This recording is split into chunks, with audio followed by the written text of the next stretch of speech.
Sa sandaling iyon ay tinawag ng nanghihina ng si Datu Sastre sina Tricia at Bert upang humingi ng tawad sa huling pagkakataon.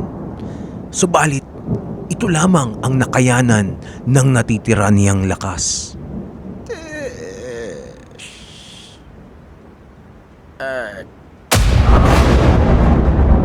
Narinig ito ng gunggong na kawal na nagtatanong kanina at inakalang sinasagot siya ng Datu.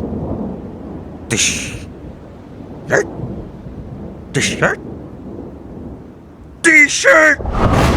Magmula noon, bilang paggunita sa alaala at kabayanihan ng yumaong Datu Sastre, ay ipinag-utos ng pumalit na Datu Bert at Reyna Tricia na tanging t-shirt na lamang ang maaaring isuot ng lahat ng mamamayan sa kanilang bayan.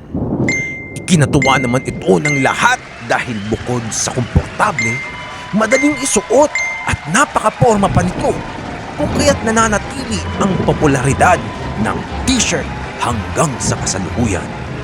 Ang t-shirt ang pinakamahalagang inobasyon sa kasuotan ng mga tao bago ang imbensyon ng salawal, makalipas ang 300 taon mula sa kauna-unahang t-shirt ni Datu Sastre. Wakas.